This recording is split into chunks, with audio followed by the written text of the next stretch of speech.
जी हाँ, लेबनान की ये आग क्या महायुद्ध भड़काएगी? आज इसी सवाल पर हम करेंगे बात। इसका जवाब लेने की जाएगी कोशिश अपने तमाम खास मेहमानों से। आपके साथ मैं हूं समीर अब्बास, मेरे साथ करुणा शंकर भी मौजूद है। आज हम एक नहीं कई वॉर फ्रंट की बात करेंगे, लेकिन सबसे बड़ी खबर जाहिर है लेबनान को लेकर ही है। हिजबुल्लाह पर इजराइल का हमला जारी है और जारी रहेगा। इजराइल ने साफ कर दिया है कि हमले रुकने वाले नहीं हैं। उधर हिजबुल्लाह के खिलाफ किसी भी वक्त ग्राउंड ऑपरेशन शुरू हो सकता है। उधर रूस यूक्रेन फ्रंट से भी बहुत बड़ी खबर है। रूस को हराने के लिए नई रणनीति बनाई जा रही है। क्या है आपको बताएंगे। उधर चीन के एक परमाणु पनडुब्बी डूब गई है, इसे लेकर पूरी दुनिया में खलबली मच गई है। जी और शुरुआत कर रहे हैं अहम खबर के साथ। हिजबुल्लाह के मुखिया, हिजबुल्लाह के चीफ हसन नसरल्लाह को लेकर बहुत बड़ी खबर है। लेबनान से भाग सकता है हसन नसरल्लाह। ईरान की मदद से भागना चाहता है नसरल्लाह, लेबनान से निकलना चाहता है। तुर्की या मिडिल ईस्ट के किसी देश में भागने की तैयारी है। जिस देश में हमला ना हो सके वहां भाग सकता है नसरल्लाह। ये खबर सामने आ रही है और इसी बड़ी खबर पर बात करने के लिए हमारे साथ तमाम खास मेहमानों का एक बड़ा पैनल मौजूद है। लेकिन उनसे आपका तारुफ कराएं उससे पहले मनीष, मैं सबसे पहले आप ही के पास आना चाहता हूं। ये तो बहुत बड़ी अपडेट, बड़ी खबर सामने आ रही है। यानी हिजबुल्लाह के चीफ नसरल्लाह के लिए लेबनान के अंदर खतरा इतना बढ़ गया है कि अब लेबनान उसे सेफ नहीं लग रहा, सुरक्षित नहीं लग रहा। देखिए, एक बात तो तय है कि नसरुल्लाह जहां भी जाएगा वो बच नहीं सकता है, वो मारा जाएगा। हमास चीफ इस्माइल हानिया के ईरान में मारे जाने के बाद नसरुल्लाह को ईरान जाने से डर लग रहा है। उन्हें लग रहा है कि वो ईरान में सुरक्षित नहीं है, लेकिन क्या वो लेबनान में सुरक्षित नहीं है। इजराइल के अधिकारियों का ये भी मानना है कि फिलहाल नसरुल्लाह ईरान के एम्बेसी में छुपा हो सकता है, लेकिन वहाँ से वो निकलने की फिराक में किसी ऐसे मुल्क पर जहाँ पर कि इजराइल कोई ऑपरेशन ना करे, कोई हमला ना कर सके। लेकिन हमें देखना होगा कि इजराइल का अब तक का रिकॉर्ड है कि वो दुनिया के जिस भी कोने में उसके दुश्मन हो उसे किस तरह से वो तलाशता है और फिर उसे मारता है। कई बार वो डंके की चोट पर कहता है कि हाँ हमने मारा, कई बार वो कहता नहीं है, लेकिन पूरी दुनिया समझ जाती है कि वो मारा गया। नसरुल्लाह फिलहाल तय नहीं कर पा रहा कि कहाँ जाए, क्या वो लेबनान से, लेकिन उसे हर हालत में निकलना है, उसकी फिराक में है। उसकी कोशिश में लगातार तमाम तरह के प्रयास किए जा रहे हैं, लेकिन अब तक कामयाबी नहीं मिल पा रही है। जी चलिए ठीक है। और देखिए इस बीच हमारे जो खास मेहमान हैं उनका भी रुख करते हैं, लेकिन सबसे पहले आपका परिचय करवा दे। Lieutenant general VK Chaturvedi sir हमारे साथ है as a defence expert. Air marshal Rajesh Kumar sir हमारे साथ एज ए डिफेंस एक्सपर्ट है और निनाद सेठ सर रक्षा विशेषज्ञ के तौर पर, और मनीष और सुमित चौधरी हमारे साथ बने हुए हैं। मनीष, जो आपकी तरफ से बताया गया कि ईरान को लेकर जो कहा जा रहा है, इसी को लेकर मैं आगे बढ़ रहा हूं। वीके चतुर्वेदी सर, आपको क्या लग रहा है? पहली बात तो ये, क्या ये इस बात का संकेत है नसरल्लाह को लेकर जो खबर आ रही है कि हिजबुल्लाह लेबनान के अंदर इतना कमजोर पड़ गया है कि जो हिजबुल्लाह चीफ वो खुद को सेफ नहीं समझ रहे? और दूसरा ये कि तुर्की की बात तो सामने आ रही, लेकिन क्या ईरान का रुख किया जा सकता है, क्योंकि लगातार वहीं से तो प्रॉक्सी के तौर पर काम करता है हिजबुल्लाह? समीर, बिल्कुल सही एनालिसिस की है आपने। नसरुल्लाह आज के दिन डरा हुआ है और ये जितने भी इस तरह के नॉन स्टेट एक्टर्स हैं जो अपने आप को बहुत बड़े नेता कहलाते हैं, वो सब जब अपनी उनके मौत सामने नज़र आती है तो उनको डर लगता है। और इस वक्त नसरुल्लाह को अपनी मौत सामने नज़र आ रही है, इसीलिए वो डरे हुए हैं। और बहुत सून अगर वो लेबनान में हैं तो वहाँ से ज़रूर जाएंगे। वो एक ऐसे देश की तलाश में है जो विश्वसनीय हो, ये बहुत ज़रूरी है। ईरान अगर कंप्रोमाइज़ हो सकता है तो कल को तुर्की भी हो सकता है और भी कोई तमाम देश। तो वो ऐसा देश जो उनको बिल्कुल देखभाल करेगा, उनको पूरी तरह से सुरक्षित रखेगा वहाँ की। लेकिन उसके साथ साथ उनको अपनी जो ये हिजबुल्लाह की कमान संभालनी है, वो भी उनके पास कमांड कंट्रोल सिस्टम तो होना चाहिए और उसके लिए भी उन्होंने वो सब इंतजाम करने पड़ेंगे। लेकिन जैसा अभी मनीष ने कहा, मैं समझता हूं कि अब उनके दिन नंबर्ड हैं। ठीक है, इसी पर एक निनाद सेठ साहब, अगर एक कमेंट छोटा सा मैं आपसे चाहूंगा। ईरान का जिक्र हुआ, ईरान के प्रॉक्सी के तौर पर हिजबुल्लाह लगातार काम कर रहा है। जाहिर है सबसे सेफ, सबसे सुरक्षित मुल्क नसरुल्लाह के लिए हो सकता है ईरान ही, लेकिन ईरान की राजधानी तेहरान में ही हमास के चीफ इस्माइल हानिया को कैसे खत्म किया गया यह भी हर किसी को पता है। ऐसे में संभावना, आसार नजर क्या आता है? देखिए, इस्लाम में एक ट्रेडिशन है शहादत की। मुझे लगता नहीं है कि नसरुल्लाह भागेंगे। ये एक बहुत पावरफुल शिया ट्रेडिशन है और मेरे को लगता है कि Nasrallah will fight till the end. जैसे lieutenant general sir VK Chaturvedi ने कहा, अभी उनकी उल्टी गिनती शुरू हो गई है।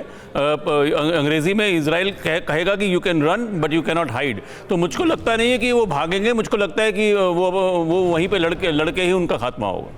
क्या हिजबुल्लाह का मोरल डाउन होता हुआ नजर आएगा? उस पर क्या फर्क पड़ेगा, इस पर बात करेंगे। एक और बड़ी खबर हिजबुल्लाह पर अटैक के बीच नेतन्याहू का पोस्ट, हमारे एक्शन बोलेंगे शब्द नहीं।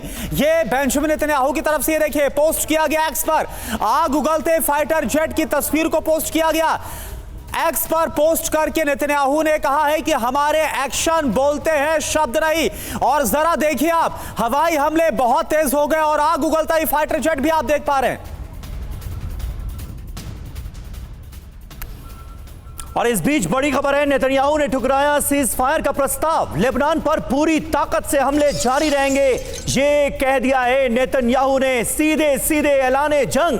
अमेरिका, फ्रांस ने दिया था सीज फायर का प्रस्ताव, जिसे नेतन्याहू ने ठुकरा दिया है। 21 दिन तक सीज फायर का प्रपोजल सामने आया था, जिसके बारे में कल डिटेल से आपको TV9 भारतवर्ष ने खबर दी थी। लेकिन अब जानकारी ये कि इस प्रस्ताव को नेतन्याहू ने ठुकरा दिया है। सुनिए क्या कह रहे हैं।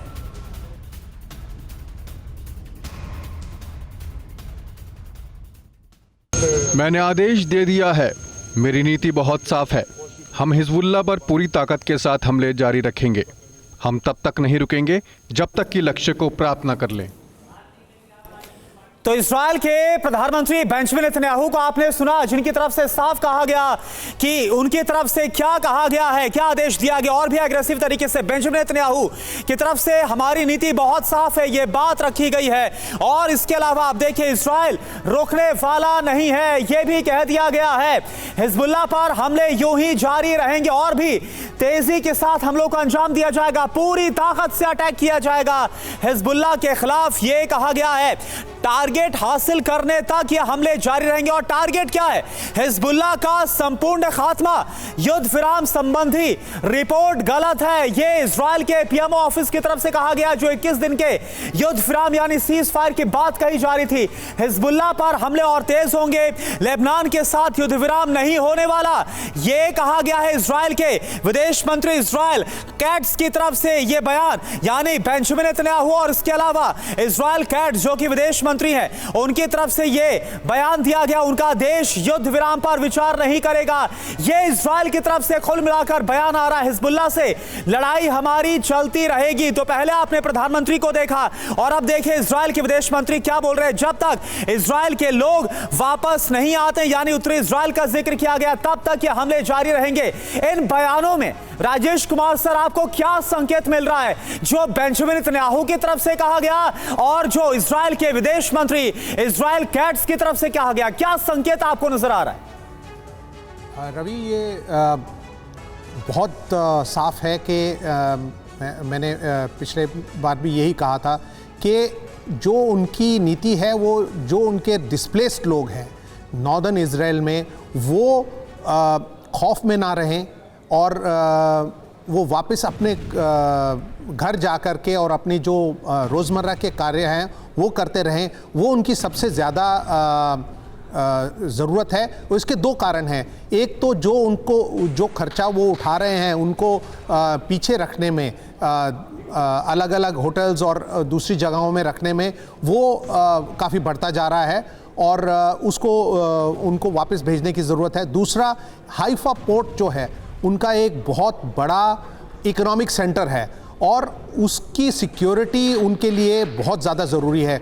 तो जो बफर जोन है, जो वो कहते आ रहे हैं कि साउथ लेबनान में वो बफर जोन बनाएंगे, ताकि ये जो शॉर्ट रेंज वाले रॉकेट्स हैं जिनकी तादाद बहुत ज़्यादा है, उनको वो इस्तेमाल ना करने दें, उनको पीछे हटा दें, धकेल दें और अपना एक बफर जोन बनाएं। और इस बफर जोन बनाने का एक दूसरा ये भी उनको एडवांटेज मिलेगा कि जो लेबनान के अंदर जो पॉपुलेशन है, जैसे ही वो बफर जोन बनेगा वो जरूर है कि एक पुशबैक आएगा हिजबुल्लाह के साथ। ठीक है, क्योंकि लेकिन पावर शेयरिंग जो लेबनान में है जी, उसमें सिर्फ 1/3 पावर शेयर जो है वो हिजबुल्लाह के साथ है। ठीक है निनाद सेठ साहब, लेकिन मुझे यह बताइए कि इजराइल की मंशा क्या नजर आ रही है और इजराइल पूरी दुनिया को जताना बताना क्या चाह रहा है? एक तरफ अमेरिका और फ्रांस के जो प्रपोजल को ठुकराने की खबर सामने आई है, दूसरी तरफ हम वो तस्वीर भी दिखा रहे हैं, वो एक्स पोस्ट भी दिखा रहे हैं बेंजामिन नेतन्याहू की, जिसमें वो आग उगलते फाइटर जेट के साथ अपनी तस्वीर पोस्ट करते हुए एक बड़ा और कड़ा मैसेज देने की कोशिश कर रहे हैं हिजबुल्लाह को। करता क्या नजर आ रहा है इस वक्त इजराइल? देखिए, तीन पहलू हैं। पहली बात कि किसी भी वॉर में जब आप ग्राउंड पे जीत रहे होते हैं तो आपको नेगोशिएशन टेबल पर जाने की थोड़ी कम जरूरत होती है जी। दूसरी बात कि एक कोएलिशन गवर्नमेंट है, उनका जो अल्ट्रा राइट पार्टनर है, जो ultra right wing conservative party है इजराइल की, उन्होंने कहा है कि अगर कोई भी सीज फायर होता है तो हम शायद उसको सपोर्ट नहीं करेंगे। तो एक पॉलिटिकल कंपल्जन है। तीसरा, वो अमेरिका जा रहे हैं, वो अमेरिका में अमेरिकी पॉलिटिकल सपोर्ट लेना चाहते हैं, जहां वो फोर्स कर रहे हैं कमला हैरिस को कि एक स्टैंड ले इस वॉर पे, और इसीलिए वो तैनाती जो हुई है ग्राउंड ऑफेंसिव की, वो कमला हैरिस को सीरियसली लेनी पड़ेगी। उनको नहीं पता है वो अटैक होगा कि नहीं, आपको कैपेबिलिटी सीरियसली लेनी पड़ती है, इंटेंशन नहीं। और आखिरी बात मैं ये कहूंगा कि एक सिक्योरिटी ऑब्जेक्टिव भी है, बफर जोन क्रिएट करना। नेवर अगेन हमेशा इजराइल का मोटो रहा है, तो वो जब तक उनको ये पक्का नहीं होता कि वो एक बफर जोन क्रिएट कर पाए हैं जिससे उन्हें शांति स्थापित करने का सचमुच लगता है कि हो सकता है, तब तक वो अपने वॉर ऑब्जेक्टिव्स नहीं कम करेंगे। ठीक है, और देखिए इस बीच एक और बड़ी खबर का हम रुख कर रहे हैं हिजबुल्लाह पर। इजरायली डिफेंस फोर्स की तरफ से और भी हमले तेज हुए, ताबड़तोड़ हमले दक्षिणी लेबनान पर। आईडीएफ के हवाई हमले जारी हैं। हवाई हमलों में हिजबुल्लाह के ठिकाने तबाह हो गए, तस्वीरें भी सामने आई है इन हमलों को लेकर।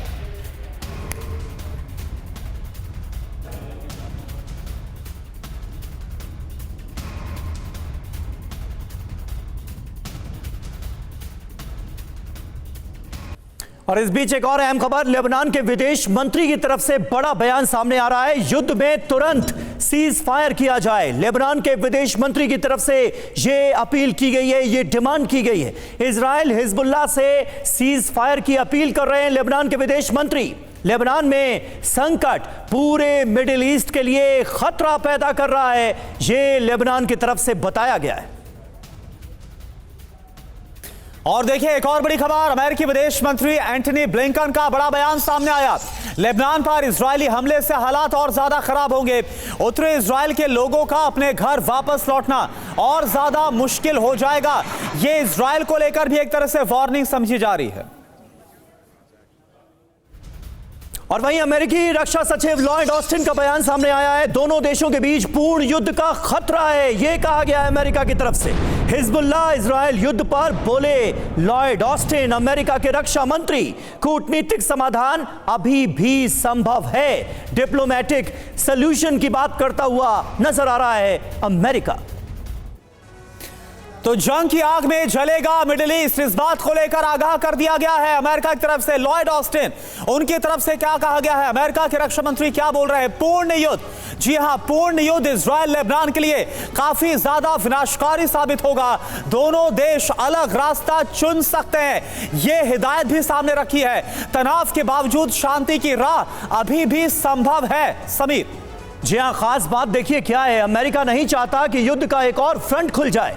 मिडिल ईस्ट में अशांति अमेरिका के हित में नहीं है। युद्ध के खिलाफ अमेरिका में भी भारी विरोध देखने को मिल रहा है और ये सारी बातें बहुत महत्वपूर्ण हैं अमेरिका के मद्देनजर। चतुर्वेदी जी, अमेरिका का रुख ओवरऑल है क्या, ये जरा हमारे दर्शकों को समझाइए। एक तरफ अमेरिका पूरी तरह से इजराइल के साथ खड़ा हुआ है, जिससे इजराइल की ताकत, उसके हौसले बुलंद नजर आ रहे हैं। दूसरी तरफ वही सीज फायर के प्रपोजल को भी आगे बढ़ाता नजर आता है, शांति की बात भी करता नजर आता है। ये दोनों बातें एक साथ कैसे हो सकती हैं? समीर, यूएसए एक बहुत सोची समझी रणनीति के तहत काम कर रहा है।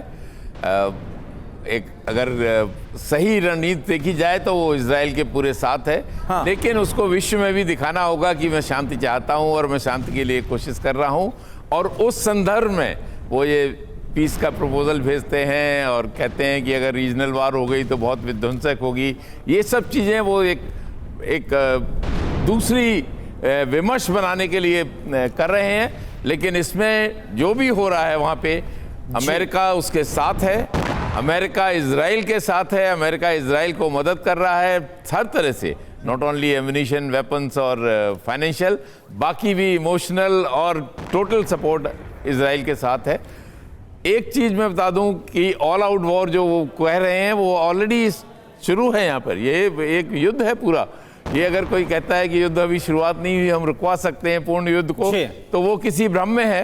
ये युद्ध ही है कि इस तरह से मिसाइल्स, बैलिस्टिक मिसाइल्स फायर हो रही हैं, एक एयर वॉर हो रही है, ग्राउंड ऑपरेशन के लिए पूरी तैयारी है। ये युद्ध है और इसमें अगर किसी को कोई शक है बिल्कुल। और सर वो इजराइल की तैयारियां नजर भी आ रही है और कैसा अमेरिका उसको सपोर्ट करता हुआ नजर आ रहा है। लेकिन ये वही अमेरिका जो आगाह भी कर रहा है। सुमित, आपसे मेरा सवाल है कि किस तरह से पैसिवली जो अमेरिका है वो इजराइल के सपोर्ट में खड़ा है, लेकिन क्या आपको कोई एक्टिव रोल नजर आता है बयानों के अलावा कि कैसे इस युद्ध को, ये जो हालात विनाशकारी हो रहे हैं, इसको थामा जा सकता है, इसको रोका जा सकता है? देखिए, एक मैसेज तो इजराइल ने अमेरिका को अब पिछले 8-10 महीने में बिल्कुल क्लियर कर दिया कि वो किसी के कहने पर तब तक नहीं रुकेगा जब तक वो अपने गोल्स को अचीव नहीं करता, चाहे वो अमेरिका ही क्यों ना हो। यही वजह है कि अमेरिका और इजराइल के बीच में अंडरस्टैंडिंग बहुत क्लियर है कि हम सिर्फ बयान देंगे, हम लगातार इस बात की मुखालफत करेंगे, हम इसके बारे में बताएंगे, हम इसको लेकर रोकने की कोशिश करेंगे, लेकिन इजराइल रुकेगा नहीं। और इजराइल ये बात भी अमेरिका को क्लियर कर चुका है। यही वजह है कि अमेरिका एक तरफ तो कहता है कि देखिए ये युद्ध रोक दिया जाए, लगातार बहुत नुकसान हो रहा है, इजराइल के एक्शन जो है बहुत ज़्यादा ह्यूमैनिटेरियन चीज़ों को लेकर बहुत ज़्यादा गलत है, लेकिन दूसरी तरफ हथियारों की सप्लाई भी लगातार करता रहता। मनीष ने भी आपको बताया कि आज एक बार फिर से उन्होंने नए आर्म्स एंड एम्यूनिशंस की एक बड़ी रसद देने की बात कही है इजराइल को। तो निश्चित तौर पर आप मानिए कि इजराइल और अमेरिका के बीच में ये अंडरस्टैंडिंग बहुत क्लियर है कि हम अपने गोल्स को अचीव करेंगे, आप इंटरनेशनल कम्युनिटी को संभालिएगा और निगोशिएशंस के लिए आप एक बड़ा रोल प्ले करते रहिएगा जब तक हम अपने गोल्स को अचीव ना कर ले। बिल्कुल। और इस बीच देखिए अमेरिका के रोल का, उसकी भूमिका का हम जिक्र कर रहे हैं और हमास ने अमेरिका के नेतृत्व पर ही सवाल उठाए हैं। हमास का जो बाइडेन पर बड़ा आरोप, गाजा में नरसंहार में बाइडेन सीधे तौर पर शामिल रहे। हमास ने की विदेश मंत्री एंटनी ब्लिंकन की भी आलोचना। और एक और बड़ी खबर, लेबनान पर इजराइल के हमले का फ्रांस ने विरोध जताया है। फ्रांस ने कहा लेबनान पर हमला तुरंत रोके इजराइल। लेबनान के नए गाजा बनने के खिलाफ है फ्रांस। ये इमैनुअल मैक्रों की तरफ से बयान दिया गया। तो देखिए इमैनुअल मैक्रों क्या कह रहे हैं, फ्रांस का रुख क्या है इस जंग को लेकर। कहा गया है लेबनान को दूसरा गाजा मत बनाना। इमैनुअल मैक्रों कह रहे हैं लेबनान पर इजरायली हमले तुरंत बंद कर दिए जाएं, हिजबुल्लाह जवाबी हमले बंद करे, यानी लेबनान की तरफ से जो हमले हो रहे हैं वो भी बंद किए जाएं, दोनों देशों के बीच तनाव कम हो, गाजा की तरह लेबनान की बर्बादी ना हो, यह कहा गया है फ्रांस की तरफ से। अब इसके मायने आप जरा समझिए, इजराइल पर हमला रोकने का दबाव और ज्यादा बढ़ेगा। यूरोप के दूसरे देश भी खुलकर ऐसे में सामने आएंगे। इजराइल के लिए हमले जारी रखना मुश्किल होगा। राजेश कुमार सर, मेरा सवाल आपसे यह है, ऐसी बातें और ऐसी हिदायत तो इससे पहले अमेरिका की तरफ से दी भी गई, जो इमैनुअल मैक्रों बोल रहे, फ्रांस की तरफ से जो कहा गया इजराइल को, क्या आपको लगता है कि इजराइल मानेगा ये सारी बातें? देखिए, जब अमेरिका की बात नहीं मानेगा तो फ्रांस की बात मानने का मेरे हिसाब से कोई लॉजिक नहीं बनता है। लेकिन ये ज़रूर है कि जो इंटरनेशनल प्रेशर है इजराइल पे वो थोड़ा सा बढ़ रहा है। पर दूसरी तरफ मैं ये भी कहूँगा कि देखिए, जब जिस तरह से गाज़ा में उन्होंने अटैक किया और जिस तरह का इंटरनेशनल रिएक्शन आया, उस टाइप का इंटरनेशनल रिएक्शन जब उन्होंने हिजबुल्लाह पे किया है उस टाइप का रिएक्शन नहीं आया है। और इसकी 2-3 वजह हैं। इसकी पहली वजह यह है कि हिजबुल्लाह एक आर्म्ड ऑर्गेनाइजेशन है और अपने आप को एक आर्मी बताती है, तो एक आर्मी पे अटैक करना दूसरा हिजबुल्लाह जो है एक शिया ऑर्गेनाइजेशन है, तो जो अरब स्ट्रीट में उनके लिए जो सिंपैथी है जिस तरह हमास के लिए थी, उस तरह की सिंपैथी उनके लिए नहीं है। तो और तीसरी बात यह है कि मिडिल ईस्ट में जैसे सभी ने बताया कि यूएसए कोशिश कर रहा है कि ये रीजनल वॉर में ना तब्दील हो। तो मेरे हिसाब से इजराइल कभी भी फ्रांस की बात नहीं मानेगा, वो अपने ऑब्जेक्टिव्स रखेगा। और नेतन्याहू ये कह के जहाज़ पे ही चढ़े थे कि हम बिल्कुल रोकेंगे नहीं, जो सीज़ फायर की जो खबरें हैं वो गलत हैं। तो मेरे हिसाब से वो अपने जब तक ऑब्जेक्टिव्स अचीव नहीं करेगा तब तक वो अपने हमले जारी रखेगा। और उनका ऑब्जेक्टिव क्या है? देखिए, हिजबुल्लाह की टॉप और जो मिडिल लीडरशिप है उसको ख़त्म करना, ताकि उनको रीऑर्गेनाइज करने में काफ़ी समय लगे। अब आप देखिए, नसरुल्लाह के अलावा काफ़ी सारे कमांडर उन्होंने जो हैं उनको मार गिराया है। और लगता यही है कि अगर नसरुल्लाह, जैसे हम बात कर रहे थे, अगर नसरुल्लाह लेबनान छोड़ करके चले गए तो आप ये समझिए कि आइडियोलॉजिकली जो है हिजबुल्लाह हार गया है, क्योंकि उसकी टॉप लीडरशिप अब लेबनान से बाहर हो गई है। तो इसका ये मतलब है कि उनको, और जो मिडिल लीडरशिप है वो है नहीं। और ऐसे छोटे-छोटे लोग इतनी बढ़त लेने के बाद इजराइल रुकेगा क्या? भले ही फ्रांस और अमेरिका की तरफ से दबाव है रुकने का, सीज फायर का, जंग बंद करने का। देखिए अमेरिका का क्या रुख है। अमेरिका के राष्ट्रीय सुरक्षा परिषद के प्रवक्ता जॉन किर्बी बड़ा दावा कर रहे हैं। वो कह रहे हैं नेतन्याहू ने युद्ध विराम के लिए पहले हामी भर दी थी, लेकिन बाद में अपने वादे से मुकर गए। तो वादा खिलाफी करने का आरोप अमेरिका की तरफ से इजराइल पर लगाया गया है। और देखिए एक और बड़ी खबर, इजराइल को अमेरिका से बड़ी आर्थिक मदद, 8.7 अरब अमेरिकी डॉलर की मदद। तो एक तरफ आपने सुना जॉन किर्बी की तरफ से क्या कहा गया कि वादा खिलाफी कर रहा है इजराइल, दूसरी तरफ एक बड़ी मदद पहुंचाई गई है युद्ध के बीच।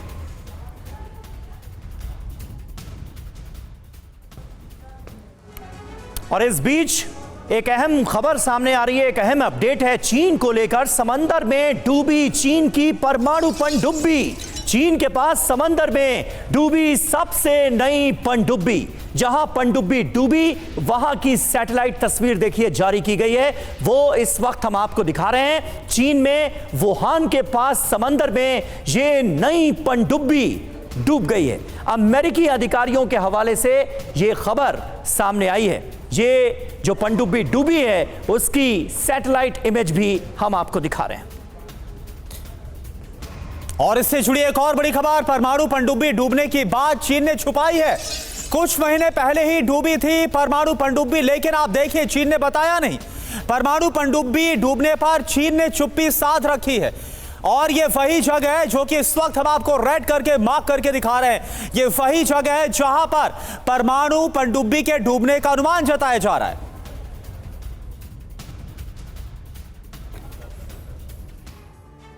तो देखिए परमाणु पनडुब्बी की जल समाधि की खबर सामने आ रही है। अमेरिका से लेकर बीजिंग तक हाहाकार मचा हुआ है, क्योंकि चीन से कोई खबर तो सामने आती नहीं है। अमेरिका के हवाले से यह खबर सामने आ रही है। खबर क्या है? चीन की सबसे नई परमाणु पनडुब्बी डूब गई। मई या जून महीने में डूबने की आशंका है। चीन की बेहद महत्वपूर्ण पनडुब्बी ये थी, ये भी बताया गया है। और देखिए कहां पर यह डूबी है पनडुब्बी, जानिए वुहान के पास वुचांग शिपयार्ड की जगह पर डूबने का अंदेशा जाहिर किया गया। हालांकि अभी तक खुलासा नहीं किया गया है डूबने की वजह का। यह भी जानकारी सामने आ रही कितनी ताकतवर है यह पनडुब्बी।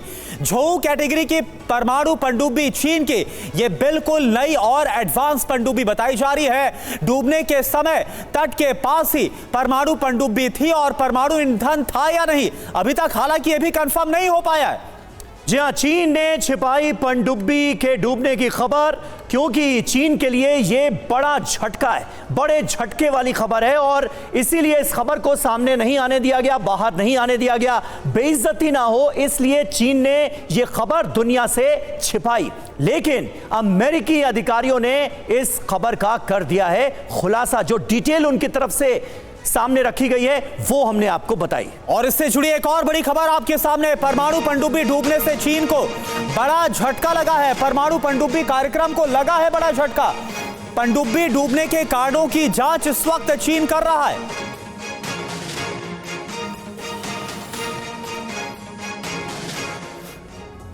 और आइए अब आपको बताते हैं कि चीन के पास कितनी परमाणु पनडुब्बियां हैं और इसे नंबर्स में कितना करने की योजना है। समंदर में चीन की ताकत देखिए। परमाणु बैलिस्टिक मिसाइल पनडुब्बी जो है उनकी संख्या है 6। परमाणु हमलावर पनडुब्बी जो है उनकी संख्या भी 6 है। 6 परमाणु हमलावर पनडुब्बियां भी चीन के पास मौजूद हैं। इसके अलावा 48 डीजल इलेक्ट्रिक पनडुब्बियां भी चीन के बेड़े में शामिल हैं। और देखिए चीन का फ्यूचर प्लान क्या है। साल 2025 तक 65 तक करने की, यानी 65 परमाणु पनडुब्बियां करने की योजना पर काम कर रहा है चीन, और साल 2035 तक इसे 80 तक बढ़ाने की योजना है। जी हाँ, और हमारे साथ तमाम खास मेहमान मौजूद हैं।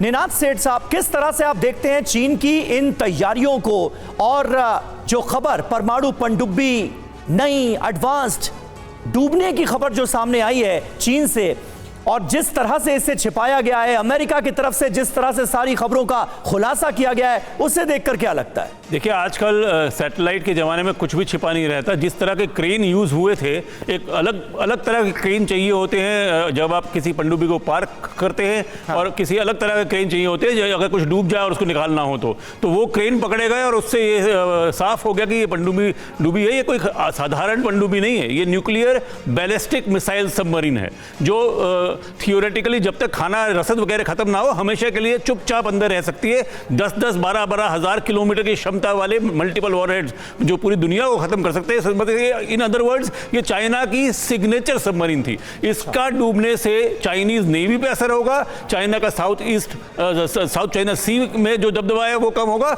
और सबसे बड़ी बात अमेरिका के साथ उनकी जो आर्म्स रेस है उसको बहुत बड़ा धक्का लगेगा।